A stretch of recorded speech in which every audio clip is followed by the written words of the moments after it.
할렐루야. 하나님의 은혜와 평강이 우리 모두에게 임하기를 예수님의 이름으로 간절히 축원해 드립니다.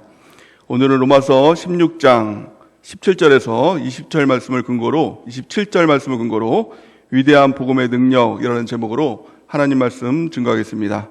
완전한 복음 로마서 강해의 50번째 시간입니다. 오늘 말씀은 로마서 강해의 마지막 말씀입니다. 로마서 말씀의 결론에 해당하는 부분입니다. 로마서 말씀의 가장 핵심 주제를 꼽으라고 한다고 하면 복음이라고 말할 수 있습니다. 복음의 능력인 것이죠. 그래서 로마서 구절의 핵심 구절을 말하면 로마서 1장 16절에서 17절 말씀입니다. 우리 같이 한번 읽어보겠습니다. 시작. 내가 복음을 부끄러워하지 아니하노니 이 복음은 모든 믿는 자에게 구원을 주시는 하나님의 능력이 됨이라. 먼저는 유대인에게요 그리고 헬라인에게로다. 복음에는 하나님의 의가 나타나서 믿음으로 믿음에 이르게 하나니 기록된 바 오직 의인은 믿음으로 말미암아 살리라 함과 같으니라. 아멘. 이 복음의 능력은 참 어마어마하죠. 특별히 이 로마서 1장 이 17절 말씀, 이 말씀을 통해서 마틴 루터가 이 말씀으로 은혜를 받고 오직 의인은 믿음으로 말미암아 산다. 믿음으로 이 전에는 로마 카톨릭에서는 행위를 통해서 구원을 강조했는데 믿음으로 구원받는다라는 것을 깨닫고 일으킨 것이 종교 개혁이었습니다. 말씀 한 구절이 기독교 역사를 바꾸고 이 구원의 역사를 바꾸는 놀라운 일들을 이뤄간 것입니다. 이것이 복음의 능력이죠. 말씀의 능력입니다. 특별히 로마서 1장 16절 말씀을 보니까 내가 복음을 부끄러워하지 않으니 이 복음은 모든 믿는 자에게 구원을 주시는 하나님의 능력이 된다라고 말씀하고 있는 것입니다. 복음을 통해서 믿음을 갖고 또 믿음을 통해서 모든 믿는 자가 구원을 받게 되는 하나님의 역사가 이루어지게 되는 것입니다. 17절 보니까 복음에는 하나님의 의가 나타나서 믿음으로 믿음에 이르게 하나니 기록된 바 오직 의인은 믿음으로 말미암아 살리라 함과 같으니라. 이렇게 말씀하고 있죠. 복음에는 하나님의 의가 나타난다는 것입니다.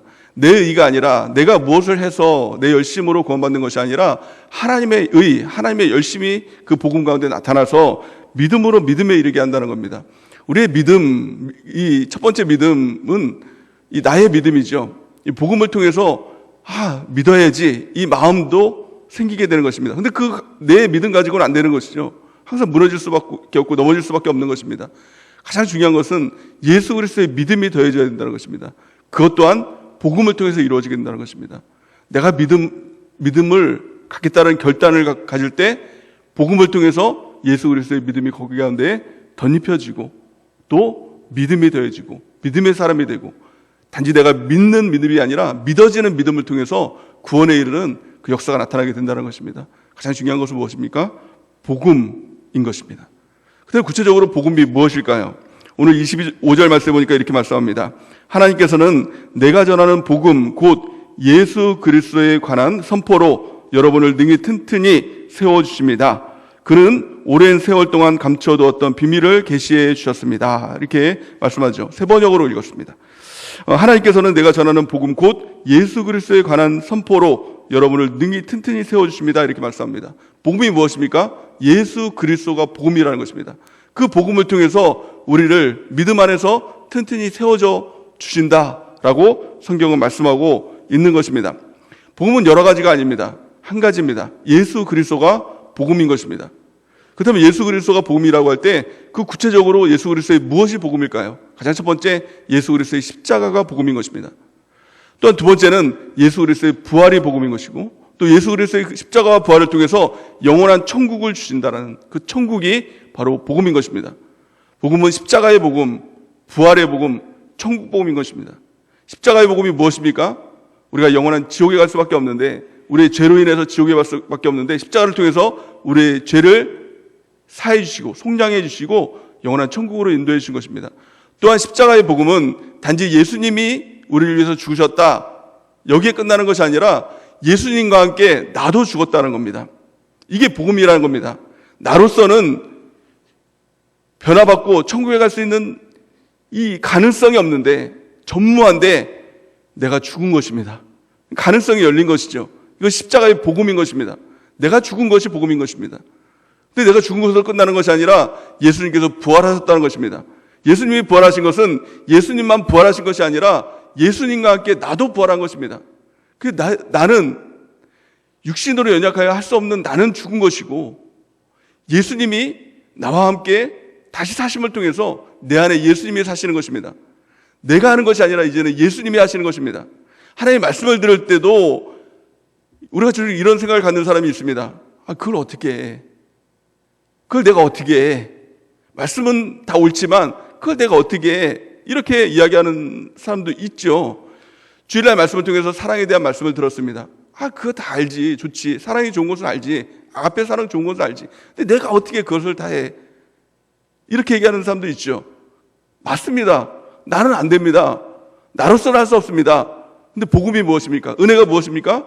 내가 죽은 것입니다. 내가 하는 것이 아니라 부활하신 예수님, 부활하셔서 나와 함께 하시고 내 안에 살아계신 그 예수님이 하시니까 안 될 일이 없는 것이죠.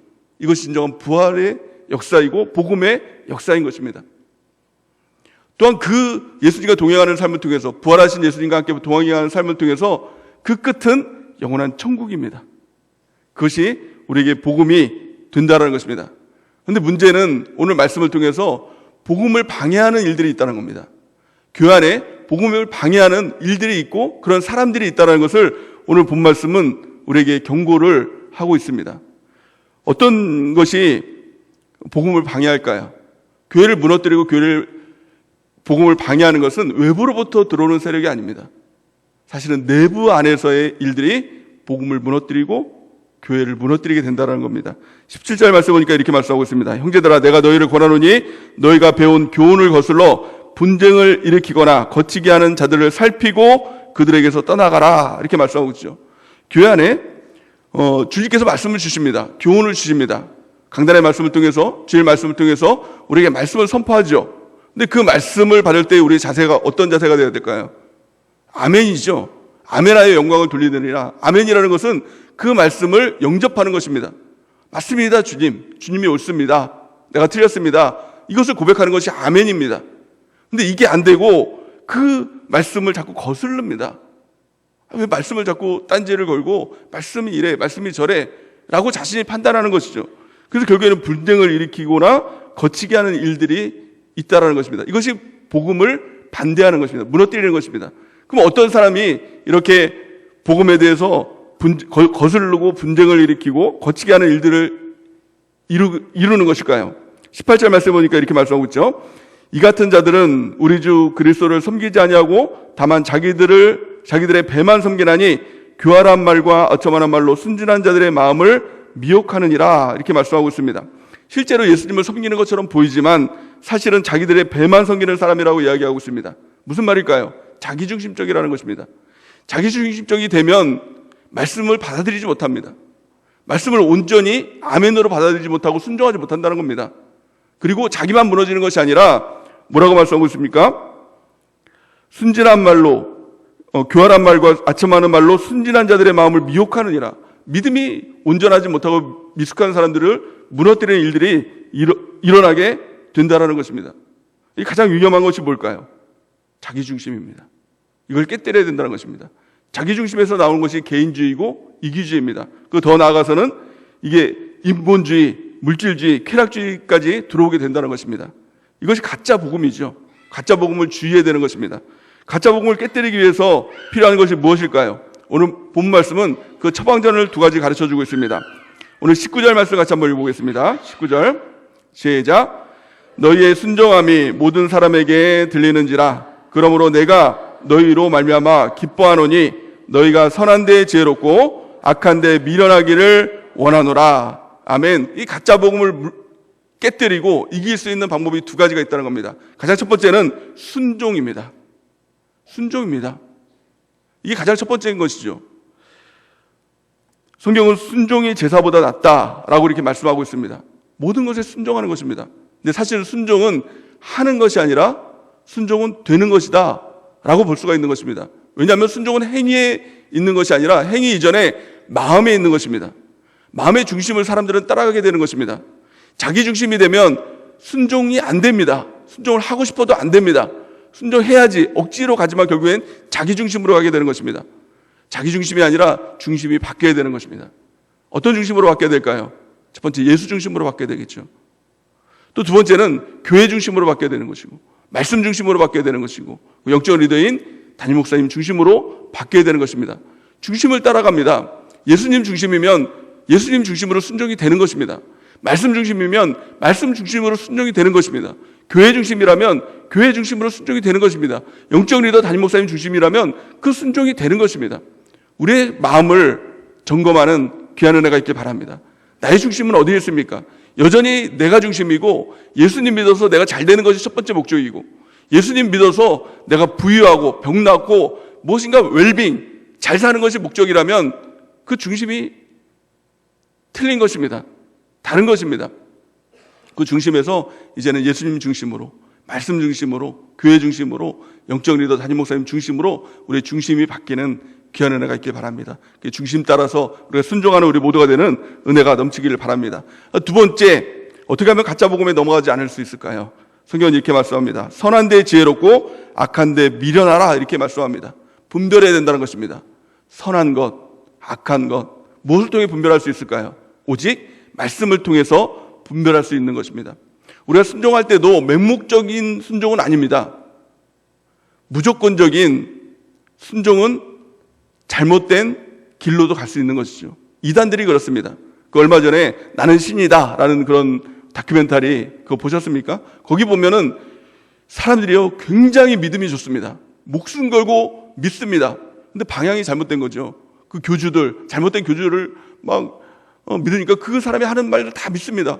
그래서 몸 바치고 돈 바치고 뭐 모든 걸 다 바칩니다. 근데 그 길이 어떻습니까? 천국 길은 아니잖아요. 그게 무너지고 망하는 길이잖아요. 왜 그럴까요? 바른 지식이 없는 것입니다. 말씀이 중심이 아니라 맹목적입니다. 그 사람이 옳다고 하니까 그 사람 막 따라가는 것입니다. 그래서 중요한 것은 성경의 기준을 가지고 선한 데 지혜롭고 악한 데는 미련하라 라고 말씀하고 있는 것입니다. 그 기준은 오직 말씀인 것입니다. 디모데전서 4장 13절 같이 읽겠습니다. 시작. 내가 이럴 때까지 읽는 것과 권하는 것과 가르치는 것에 전념하라. 아멘. 우리가 이 일에 전념해야 됩니다. 하나님의 말씀을 읽고 또 말씀을 권하고 가르치고 여기에 전념해서 말씀의 강자가 돼서 분별할 줄 알아야 한다는 것입니다. 그럴 때 가짜 복음, 자기 중심의 복음, 여기로부터 벗어날 수가 있는 것입니다. 사도 바울은 이 가짜 복음의 배후에 사탄이 있다라고 분명하게 말씀을 하고 있습니다. 우리는 사탄이라는 존재를 인식하고 있어야 됩니다. 아, 사탄이라는 존재가 있구나. 자기 중심으로 항상 이끌어가는 이 사탄이라는 존재가 있구나라는 것들을 알아야 합니다. 또한 불순종하게 만드는 사탄이라는 존재가 있구나라는 것들을 알아야 합니다. 사탄은 이 다른 말로 말하면 불순종의 영입니다. 그 불순종입니다. 그 순종하는 것은 이게 예수의 영이고 불순종하는 것은 이 사탄의 영인 것입니다. 그래서 항상 말씀을 거스르고 불순종하고 또 말씀을 안 듣고 듣지 못하게 하고 막 이 모든 것들이 다 마귀의 역사라는 것입니다. 우리는 사탄의 존재를 분명히 알고 물리쳐야 되는 것입니다. 그렇다고 해서 사탄을 두려워할 필요는 없다라고 오늘 본 말씀은 말씀하고 있죠. 마침내 복음을 붙들면, 분명한 복음을 붙들면, 예수님을 붙들면, 십자가를 붙들고 부활을 붙들고 영원한 천국을 붙들면 그 복음이 우리를 이기게 한다는 겁니다. 사탄을 이기게 한다는 것입니다. 믿음으로 우리를 이끌어가게 한다라고 성경은 말씀하고 있는 것입니다. 로마서 16장 26절 말씀을 우리 세 번역으로 같이 한번 읽어보겠습니다. 시작. 그 비밀이 지금은 예언자들의 글로 환히 공개되고 영원하신 하나님의 명을 따라 모든 이방 사람들에게 알려져서 그들이 믿고 순종하게 되었습니다. 아멘. 하나님의 복음이 우리를 믿고 순종하는 사람으로 바꿔가는 것입니다. 그러게 우리의 중심을 늘 예수 중심으로, 교회 중심으로, 말씀 중심으로, 영적 리더 담임 목사님 중심으로, 그 중심으로 항상 있는 것입니다. 예수님 편에 서는 것입니다. 반대편에 서지 않는 것입니다. 그리고 복음을 붙들고 있을 때 복음이 역사하는 것입니다. 내 힘으로 내가 이기는 것이 아니라, 마귀를 이길 때, 또 우리가 믿음을 갖고 순종할 때 내 힘으로 되는 것이 아니라 복음이 하는 것입니다. 하나님이 하시는 것입니다. 마귀도 하나님께서 이기게 하시는 것입니다. 성경은 이렇게 말씀합니다. 로마서 16장 20절. 세 번역으로 같이 읽겠습니다. 시작. 평화의 하나님께서 곧 사탄을 쳐부수셔서 여러분의 발 밑에 짓밟히게 하실 것입니다. 우리 주 예수의 은혜가 여러분과 함께 있기를 빕니다. 아멘. 우리가 복음을 붙들고 있으면 복음의 능력 가운데 하나님께서 하신다는 겁니다. 하나님께서 사탄을 쳐부셔서 여러분의 발밑에 짓밟히게 하실 것이라고 성경은 말씀하고 있는 것입니다. 우리가 해야 될 것은 무엇입니까? 복음입니다. 복음을 정확하게 알고 또 예수님을 바로 믿으면 되는 것입니다. 또한 중요한 게 있다면 복음이 실제가 되어야 됩니다. 복음이 실제가 된다는 것은 무엇일까요? 예수님의 십자가가, 예수님의 부활이, 천국이 단지 제3자의 어떤 일들이 아니라 내 안에서 이루어지는 사건이 되어야 된다는 것입니다. 예수님의 십자가를 묵상할 때 예수님이 죽으셨구나, 여기서 그치는 것이 아니라 나도 예수님과 함께 죽었구나. 또 예수님의 부활에 대해서 묵상할 때 예수님은 3일 만에 살아나셨구나, 어떤 역사적인 사실이 아니라 나도 예수님과 함께 같이 살아났구나, 이것이 실제가 되어야 된다는 것입니다. 또 천국에 대해서 얘기할 때도 그것이 실감이 되는 것입니다. 오늘 성경 말씀에 이렇게 말씀합니다. 로마서 6장 4절 우리 같이 한번 읽어보겠습니다. 시작. 그러므로 우리가 그의 죽으심과 합하여 침례를 받음으로 그와 함께 장사되었나니 이는 아버지의 영광으로 말미암아 그리스도를 죽은 자 가운데서 살리신과 같이 우리도 또한 새 생명 가운데 행하게 하려 하심이니라. 아멘. 이것이 놀라운 복음의 능력인 것이죠. 십자가가 실제가 되고 부활이 실제가 되고 천국이 실제가 되는 그 삶을 살아갈 때 놀라운 일들이 우리 가운데 펼쳐지게 될 것입니다. 놀라운 하나님의 그 능력들이 우리 가운데 나타나게 될 줄을 믿습니다. 그래서 복음이 단지 지식이 되고 단지 어떤 관념이 된다면 복음은 역사하지 않습니다. 이 복음이 우리의 삶 가운데 생생하게 살아있는 실제가 될 때 복음을 통하여서 악한 마귀가 떠나가고 악한 마귀가 무너지고 또 하나님의 역사가 우리 가운데 펼쳐지게 될 줄을 믿습니다. 그렇다면 어떻게 하면 복음이 실제가 될 수 있을까요? 성경을 통해서 두 가지를 우리가 살펴보기 원합니다. 가장 첫 번째, 오늘 본 말씀을 보니까 예수의 복음이 나의 복음이 되어야 된다는 겁니다. 예수의 복음은 예수의 복음, 이것이 단지 어떤 객관적인 일이 아니라 그것이 나에게서 이루어지는 실제적인 나의 복음이 되어야 된다는 겁니다. 그렇다면 어떻게 하면 나의 복음이 될 수 있을까요? 오늘 25절 말씀을 보니까 이렇게 말씀합니다. 나의 복음과 예수 그리스도를 전파함은 영세전부터 감추었다, 이렇게 말씀하고 있죠. 사도 바울은 예수의 복음이 곧 나의 복음이라고 얘기하면서 그 말은 곧 내가 전하는 복음이다, 이렇게 말씀하고 있습니다. 예수님의 복음이 나의 복음이 되기 위해선 그 복음이 내가 전하는 복음이 되어야 된다는 겁니다. 단지 복음을 듣고 또 복음을 알고 또 복음에 대해서 공부하고 이것도 유익이 있겠죠. 하지만 이것만으로는 그 복음이 나의 복음이 되지 않는다는 겁니다. 복음을 알아도 복음에 대해서 아주 지식이 명철해도 전하지 않으면 그 복음은 나의 복음이 되지 못한다는 겁니다. 그래서 복음에 대해서 잘 몰라도 나가서 전하시기 바랍니다. 그럼 복음이 실제가 됩니다. 복음을 전할 때 복음을 가장 먼저 듣는 사람은 내 자신입니다. 내 자신입니다. 그래서 예수님과 나와 하나가 되는 그 사건들이 복음의 현장에서 이루어지게 되는 것입니다. 이것은 이론으로는 안 됩니다. 아무리 설명해줘도 모릅니다. 근데 전도의 현장 가운데서 이걸 깨달아야 됩니다. 마음이 우울했던 사람이 이 전도자 현장 줌을 통해서 이 우울증이 떠나가고 하나님의 기쁨이 그 가운데 현장 가운데서 전도 현장 가운데서 임하는 것들을 경험해야 됩니다. 그 현장 가운데 나가지 않을 수가 없는 것이죠. 복음을 전하지 않을 수가 없는 것이죠. 여러 가지 삶의 문제 가운데 답답하고 정말 우울하고 해결되지 않는 문제 가운데 가슴이 꽉 막혀 있는데 그래도 전도해야지 라고 해서 전도 현장 가운데서 복음을 증거하고 예수님의 말씀을 증거하는 그 현장 가운데 하나님의 평강이 임하고 문제가 사라지고 그리고 실제적으로 그 문제가 해결되는 그 일들을 경험해 봐야 됩니다. 그것은 복음 증거하는 일들을 통해서 복음의 능력 가운데서 이루어지는 하나님의 놀라운 역사인 것입니다. 사도 바울이 목숨 걸었던 게 무엇입니까? 그 복음 증거하는 일에 목숨을 걸었다라고 성경은 말씀하고 있습니다. 사도행전 20장 24절 우리 같이 한번 읽어보겠습니다. 시작. 내가 달려갈 길과 주 예수께 받은 사명 곧 하나님의 은혜의 복음을 증언하는 일을 마치려 하면은 나의 생명조차 조금도 귀한 것으로 여기지 아니하노라. 아멘. 복음 증거는 시간 남아서 하는 것이 아닙니다. 취미로 하는 것이 아닙니다. 한번 해볼까? 이것으로 하면 안 됩니다. 정말 목숨 걸고 해야 됩니다. 내가 평생 복음 증거하는 자로 살아가는 것이 나의 일인 것처럼, 이것이 사명이죠. 나의 목숨값이 전도인 것처럼 그렇게 한번 전도해보는 은혜가 있길 바랍니다. 그러면요, 놀라운 복음의 역사가 실제적으로 우리 가운데 나타나게 되는 것입니다. 복음의 능력의 가장 큰 역사는 내가 변화되는 것입니다. 나 같은 사람이 변화돼요. 안 변화되거든요. 사람은 절대 변화되지 않거든요.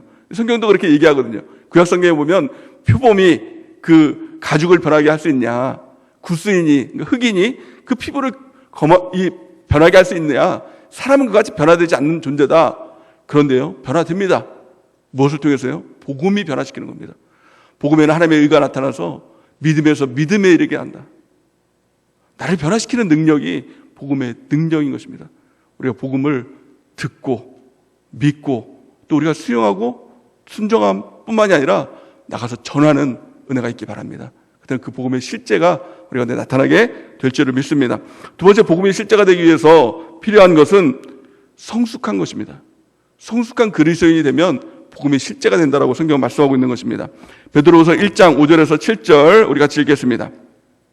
시작. 그러므로 너희가 더욱 힘써 너희 믿음의 덕의 지식을, 지식의 절제를, 절제의 인내를, 인내의 경건을, 경건의 형제 우애를, 형제 우애에 사랑을 더하라.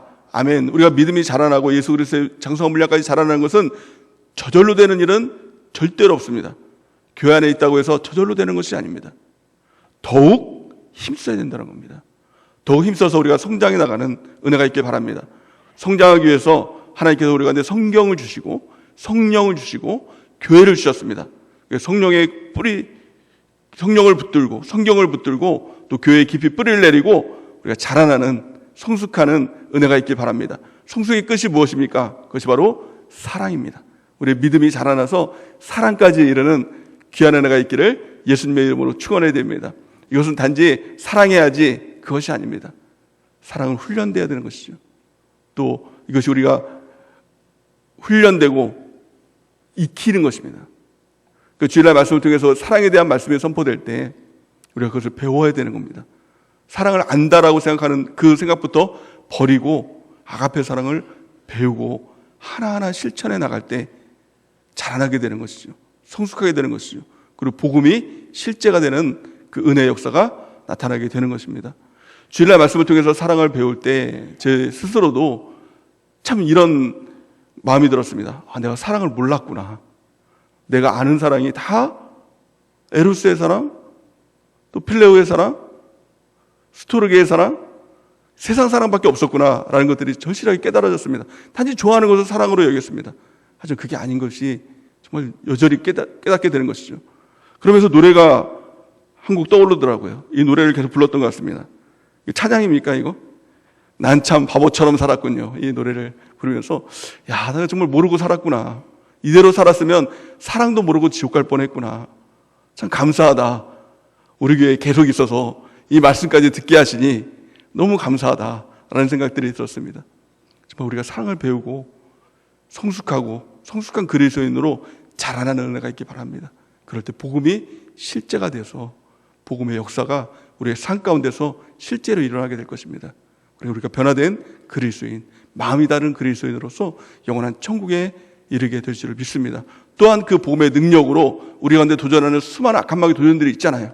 물질로도 도전하고 마음으로도 도전하고 병으로도 도전하고 또 예수님 믿지 못하도록 자꾸 자기 중심으로 이끌어가는 마귀의 도전들이 있잖아요. 하나님이 그 마귀를 깨뜨려 주셨다는 겁니다. 정수리를 깨뜨려 주셔서 우리의 발 아래 깔아주셔서 우리가 그 마귀를 밟고 지나가는 하나님의 놀라운 복음의 역사를 허락해 주신다는 겁니다. 하나님이 하신다는 겁니다. 우리가 해야 될 것은 복음, 예수 그리스도 붙들고 십자가 붙들고 부활의 능력을 붙들고 영원한 천국 바라보며 달려가는 것입니다. 우리가 이 복음을 붙들고 복음이 실제가 되어서 복음의 역사를 이루며 나가는 우리 모두가 되는 은혜가 넘치기를 예수님의 이름으로 간절히 축원해야 됩니다.